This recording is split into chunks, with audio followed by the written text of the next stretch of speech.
how I overcame my educational death sentence, and you can too.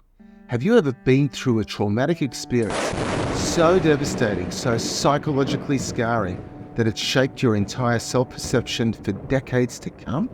I'm talking about the kind of soul-crushing event that buries itself deep into your psyche, distorting your core beliefs about your own self-worth and capabilities from that point forward. The type of seismic shock that leaves tectonic fractures in your sense of identity that keep reverberating for years and years to come. For me, it was that defining paradigm-shifting moment that happened when I was only 6 years old. I received what I call an educational death sentence in the first grade that convinced me I was hopelessly stupid and destined to fail at anything I did. Just 5 words, it was 5 lousy words that utterly shattered my world and set me spiraling into over a decade of entrenched limiting beliefs, self-sabotage, and acting out in toxic ways, since I didn't believe I had any future worth caring about. Now, I know trauma is extremely subjective. What's devastating for one person might not even faze the other. We all filter harsh experiences through our unique lenses and attachments. Just like they say beauty is in the eye of the beholder, so is the trauma in the eyes of the one who experienced it and then interpreted it. So, I'm not here to downplay or compare anybody's suffering. Whether your anguish stems from physical, emotional, or psychological hurt, I want to validate that your trauma was very real and formed a very real psychic wound or wounds that you've carried maybe right up until now. But here's the encouraging truth. You don't have to stay trapped in those old narratives anymore. Even if you went through the most horrific, nightmarish experiences that split your personality into 2, it's still possible to reclaim your life and thrive again. Stick with me on this, and I'll share the full story of my own scarring educational death sentence and how I spent over 11 years drowning in its fallout, only to eventually unshackle myself and ascend to an empowered, healing, and purposeful life full of meaning with profound service to others who have also suffered. Because no matter what you've faced, no matter how profound your hurts, you've got infinite reserves of resilience and sacred light ready to re-illuminate your path forward. Just watch it as I reveal how to access and unleash that for your own self and being. The story is not only of what happened to me personally, but this is the story of what's happened to so many people throughout the ages. But it doesn't have to be that way anymore. It certainly isn't that way for me anymore, and it doesn't need to be that way for you anymore or anyone you love and care about or that you know that you'd like to help. Let me explain what happened to me. Because even though you wouldn't likely recognize those limiting beliefs in me today, of course, sometimes the old habits can resurface when I face difficulties. But because I've done that inner work now, I can really see it for what it is. I see the patterns for what they are, which are just echoes of the past that occasionally resurface in a very subtle way. And this allows me to maintain my autonomy and persevere through even the most challenging times. School was really hard for me as a kid. I really tried, but I was what I call today an intellectually and emotionally late bloomer. I actually think my kids were that way too. Thank God though, they're all thriving today, but just bloomed later on in life rather than in school. And educators, they really need to have that in mind when dealing with those difficult kids that just aren't cutting it in school. And parents too need to think if the school's the right fit for their child. From one school to the next, my mum and dad took me out of one because of the terrible things and humiliation I experienced there, and they put me in another school to help me do better in my school life experience. But it's interesting that despite all the physical beatings that I received in school, there was nothing worse than what happened to me when I was basically innocently sentenced to a living educational death and hellhole by one of my teachers I'm sure he didn't mean it because he just wasn't evil or bad, but he was just doing the best with what he thought was a good idea at the time. But I certainly didn't think it was a good idea from my perspective at that time. I came to this school in the middle of the year and things were far from going well for me. And I just remember that the teacher would have these two columns on the board. One was bad and the other was good. Myself and this other kid, we were both on the bad column on the board. Just imagine having your name publicly written on the bad side of a blackboard for everyone to see. How embarrassing. Just imagine how humiliating that is alone. Look, I understand that some teachers might write a kid's name on the board to give them some sort of warning, to say something's not right. But saying they're bad, what a mess it created in my life. And I really paid for it too, in so many ways of unnecessary suffering where I wasn't ready to have any faith in myself anymore. And that's why I'm telling you this, so you don't have to go through what I went through to get over this.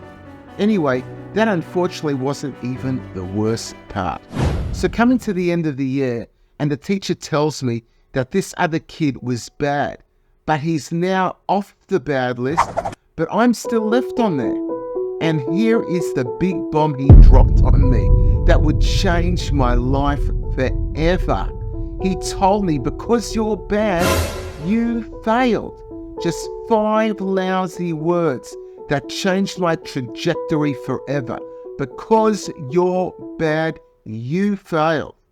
This, as far as I'm concerned, is an educational death and execution. To say that to any human being, and especially a kid who had no way to step through it and try and process things from a more adult, wider reference point of view. As kids, when anything goes wrong at home or anywhere else in our lives, we don't blame others. We can't say the teacher was just having an off day. We just blame ourselves.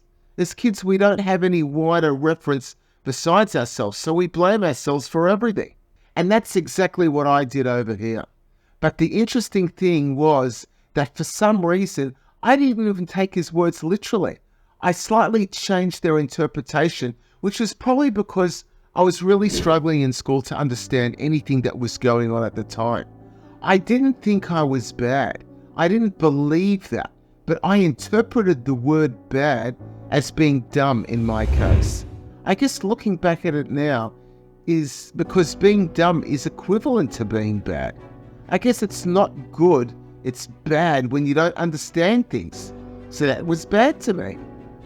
In that moment, I had been given an educational death sentence at only 6. How does a child's psyche even begin to process this kind of projected worthlessness and failure? So, from that point on, my whole identity had been reconstructed about this dumb kid who just couldn't cut it academically. My young, feeble, delicate mind just couldn't grasp the cruel injustice of his assessment. So I simply internalized it, believing that something was wrong with me and I was deficient at my very core. This became a self-fulfilling, self-sabotaging prophecy as I resigned myself to perpetual failure year after year after year. Why even try, I thought. I was doomed for disaster in school no matter what I did, so why put in any effort at all? I disengaged from the learning completely, falling further and further behind in my class and in my years. I rebelled against authority, acting out in toxic ways and taking unnecessary risks because I didn't believe I had a future worth caring about or protecting myself for anyway. So why even look after myself? Who cares? Nobody does, and neither did I. In my childish mind, I even constructed an insane rationale for why I kept on advancing to the next grade level every year, despite doing no work and failing consistently and constantly. I came to the conclusion that they must have felt pity for my hopelessness, this hopeless dummy, and figuring it out was futile to just let me stay down another year again, so they probably just put me up out of pity because they didn't know what else to do with me. I understand that some teachers might write a student's name as a warning for behavior, or bad behavior, or disruptive behavior, but to actually declare a certain child as bad human beings, it's psychological abuse, plain and simple. My self-worth and self-concept suffered immeasurable damage from that public dehumanization. Sadly, as I got older in school, I rebelled against authority more and more, acting out in destructive ways that didn't help anyone or me.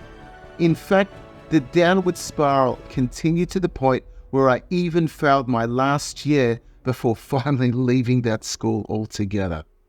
However, a pivotal point occurred when I transferred to a new school environment.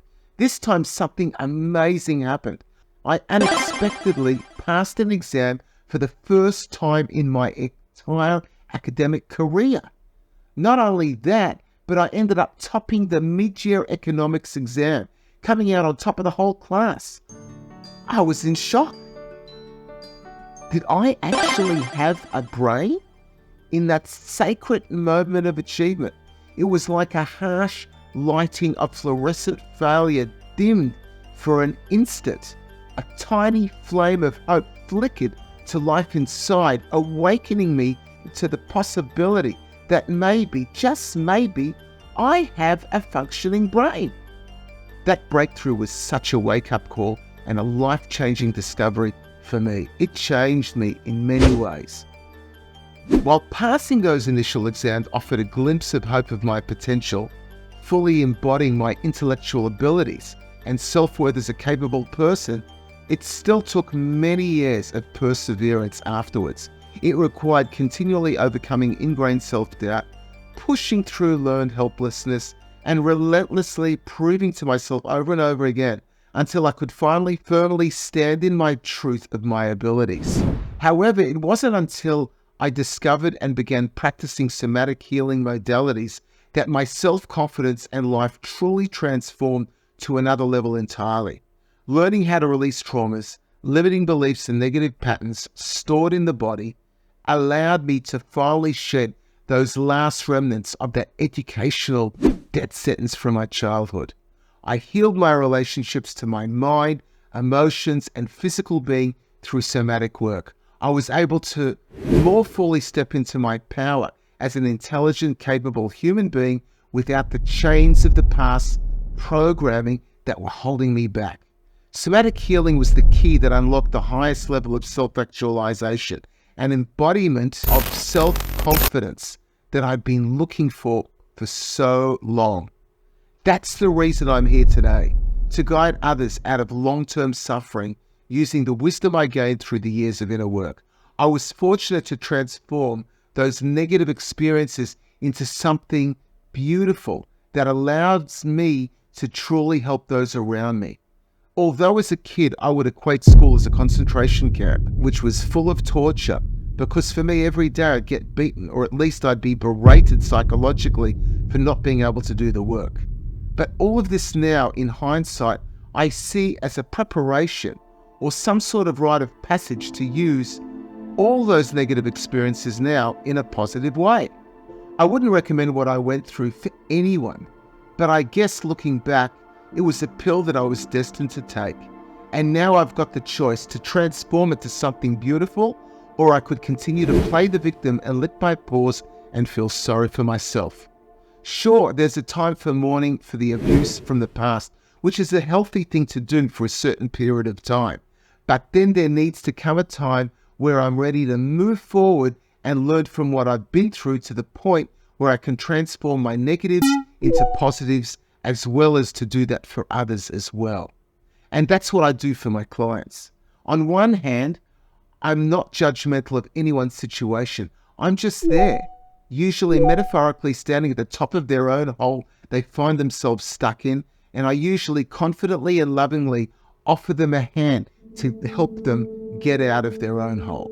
When a person's stuck in jail, it's very hard for them to release themselves. That's why I can stand objectively above them and pull them out to reach their full potential, and usually help them see their amazing potential they need to hear about from someone outside themselves, to just let them see it for the first time. Once they've created a safe space of deep caring, empathetic attunement and trust, we can then gently start to explore and metabolize those intense, unmetabolized emotions, energies, and experiences that have been blocking them, or they're oppressed, or they're often inside their mind and body. They have things like volcanic anger, gut-wrenching sadness, shame, fear, disgust, and many more things that can be stuck in them. Early on, I focused on building regulation skills, self-compassion, and ways to stay grounded and calm. This stage is crucial because developmental trauma often leaves the nervous system undeveloped in its ability to self-regulate.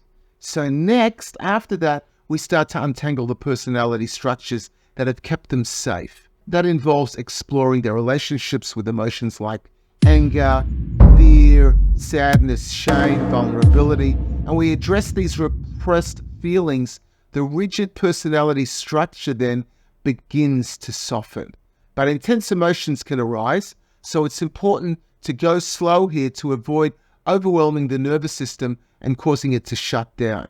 The ultimate goal here is to develop an unconditional self-acceptance for oneself, rather than trying to change or manipulate the experience. I focus on letting my clients feel safe, letting their emotions bit by bit come out. This slow and steady approach helps integrate these energies without re-traumatizing them. Working through the trauma requires a lot of patience, compassion, and deep insight into how early experiences shape their current state. It's about gradually improving self-regulation and gaining a deeper understanding of their developmental traits.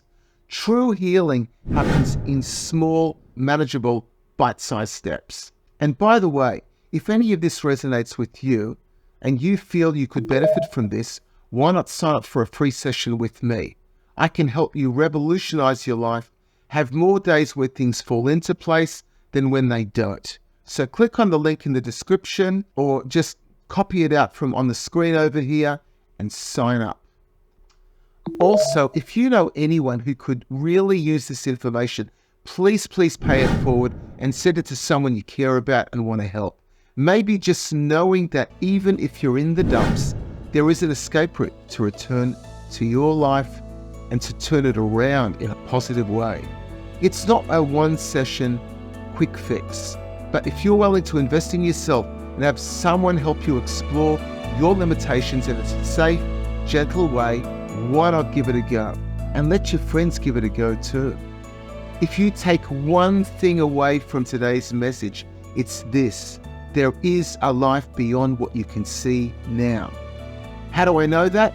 Because by the mere fact that you exist, you were born for greatness, even if you can't see it yet.